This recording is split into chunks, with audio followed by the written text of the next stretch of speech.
लॉयटर ammunition भेजे जाते हैं, उनका एक टाइम स्टिपुलेटेड टाइम पीरियड होता है डिप्लॉयमेंट का। हम्म। उस टाइम के अंदर अगर अगर कोई रडार मिलता है हम्म। तो या कोई टारगेट मिलता है उसको हिट करते हैं, नहीं मिलता है वो ढूंढते रहते हैं। और ढूंढते ढूंढते जब मिला नहीं, देखा कि किराना हिल के ऊपर एक रडार है, उसी को जाके ठोक के आ गए। इसमें क्या हम्म। नुकसान हो गया? हम्म। नुकसान यही है, पाकिस्तानी जो है वो हिल गए हैं। क्योंकि मैं भी था बाहर विदेश में ऑपरेशन सिंदूर के दौरान। हम्म। बाहर के लोग बात कर रहे थे, फोटो दिखा रहे थे कि किराना हिल का जो टनल्स हैं, एक नहीं उसका अलग अलग टनल है, टनल के माउथ के ऊपर मिसाइल जाके हिट किया है।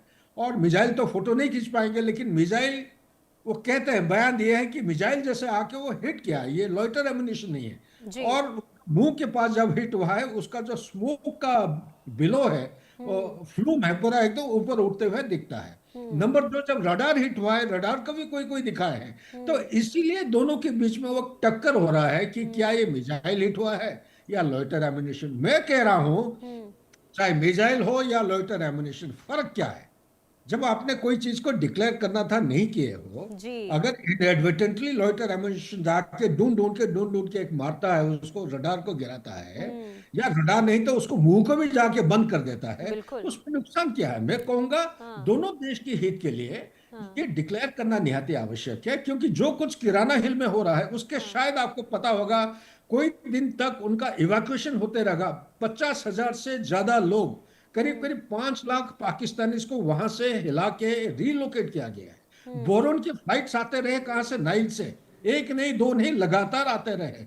और हम्म। यहाँ के जो वॉरहेड है, छुपा के यहाँ से पूरा क्वाइटली इसको निकाल के और कोई अननोन अनडिस्क्लोज लोकेशन में शिफ्ट किया गया है। हाँ। तो हो सकता है टेम्परली। और अमेरिकन फोर्सेस जो स्पेशल फोर्स उनको देखभाल करते हैं, जी। उसी समय वो एक्टिवेट हो गए थे। हम्म। और उस समय उन्होंने पूरा एरिया को आउट ऑफ बाउंड बनाया था। हम्म। और कोई पाकिस्तानी अंदर आने के लिए तैयार ही उनको बिल्कुल। अलाउ नहीं कर सकते। ठीक तो है। इस किस्म की हालत में जब कोई न्यूक्लियर ब्लास्ट एक्सीडेंटली या हाँ। इंटेंशनली किया जाता है, हाँ। ये क्योंकि हवा यहाँ पे पश्चिम दिशा से पूर्व की तरफ बहता है, हाँ। किराना हिल में कुछ होता है तो उसकी हवा हिंदुस्तान की तरफ भी आएगा, हम्म। रेडिएशन या कंटामिनेशन की डेंजर रहता है।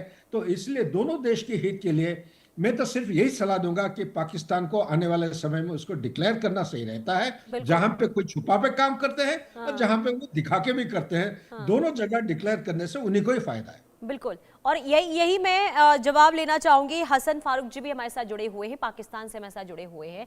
अ, सबसे पहला सवाल तो मेरा ये होगा कि अब तक देखिए ऑपरेशन सिंदूर में जो तथ्य, क्योंकि अब तक यही कहा गया कि आप लोग तथ्य रख क्यों नहीं रहे, हालांकि आपने पूरी कोशिश की थी लेकिन फिर भी आपके हाथ में कोई सबूत लगा नहीं। दूसरा ये समझना चाहूंगी, अगर 2 घंटे तक ड्रोन किराना हिल्स के आसपास थे तो आखिर पता क्यों नहीं लगाया गया? आखिर क्या माना जाए, पाकिस्तान की इंटेलिजेंस इतनी कमजोर है? सबसे पहले तो आपका बेहद शुक्रिया कि आपने मुझे हम्म। इस अहम मौजू पे बात करने का मौका फराहम किया। जी। उसके बाद में हिंदुस्तान भर में रहने वाले जो मुसलमान हैं उनको आज हमारे नबी सल्लल्लाहु अलैहि वसल्लम की योम विलादत है, तो मैं उनको हम्म। ईद मिलादुन नबी का मुबारकबाद भी पेश करना चाहूँगा। जी। इसके बाद आप मुझे 1 मिनट दे दीजिएगा, मैं आपको जी एक आप बोलिए। ही की एक फिल्म है, हाँ। उसका एक छोटा एक गाना है, उसकी एक थोड़ा सा वो सुनाता हूँ। आप जरा सुनिएगा, अपने नाजरीन को सुनाइएगा please.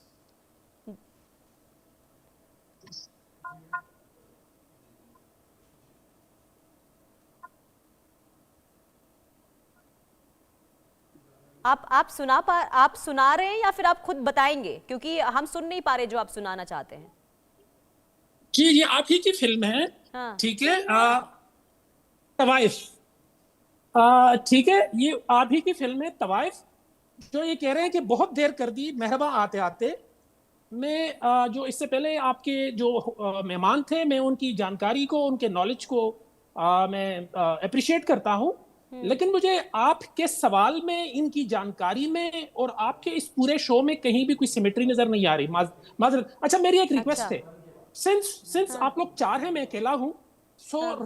Rationality and sanity must prevail. Give हाँ। मी टाइम टू एक्सप्लेन हाँ। थिंग्स। बोलिए ना, राइट? बोलिए, टाइम दे रहे हैं आपको, जी बोलिए। जी जी हाँ। जी, बिल्कुल जी, बिल्कुल। हम्म। अच्छा जी, आपके अनिल चौहान साहब जो है, उनको ऑपरेशन सिंदूर के या ऑपरेशन जो बुनियानुल मरसूस से उसके तकरीबन 1.25 साल बाद याद आया कि जी, सरगोदा में हमारा एक ड्रोन गया था और वो 2 घंटे तक वहां रडार को तलाश करता रहा।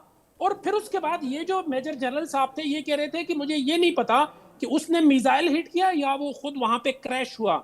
मेरा ख्याल है कि जब आपके जो अभिनंदन साहब थे उन्होंने जब पाकिस्तानी बॉर्डर क्रॉस किया था तो 5 सेकंड के अंदर अंदर उनको पता चल गया था कि वो कहां पे हैं। आपके ड्रोन को 2 घंटे तक नहीं पता चला कि वो क्या लेने आया है यहाँ पे और क्या करने आया है। Then you are not sure कि आपका ये जो ड्रोन था ये गिरा है, इसने मिसाइल फायर किया है या पाकिस्तान ने इनको गिराया है। तो मेरे ये वो है कि एक सेकेंड जी नहीं एक सेकेंड मुझे बोलने नहीं देंगे, मुझे पता था आप नहीं बोलेंगे, मुझे नहीं, पता मैं था बोलने मुझे दूंगी, बोलने लेकिन नहीं देंगे। आप गलत तथ्य रख रहे हैं ना। उन्होंने आप साफ ये पहले कहा मैंने है, सुनिए, उन्होंने सुनिए, साफ ये कहा सुनिए ना, है कि सुनिए वहां ना पे मैडम, ड्रोन गया था लेकिन टारगेट हमारा सरगोधा रडार था।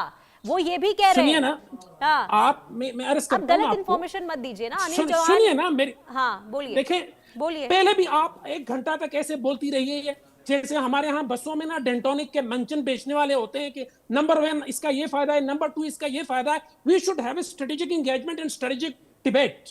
आप जैसे लोग जो जो आप बोल रहे हैं वो आप गलत इन्फॉर्मेशन दे रहे हैं और आपको रोकने से आपको दिक्कत हो जाती है। कैसी बात आप कर रहे हैं? बिल्कुल ठीक इन्फॉर्मेशन दे रहा हूँ। आप ये आपको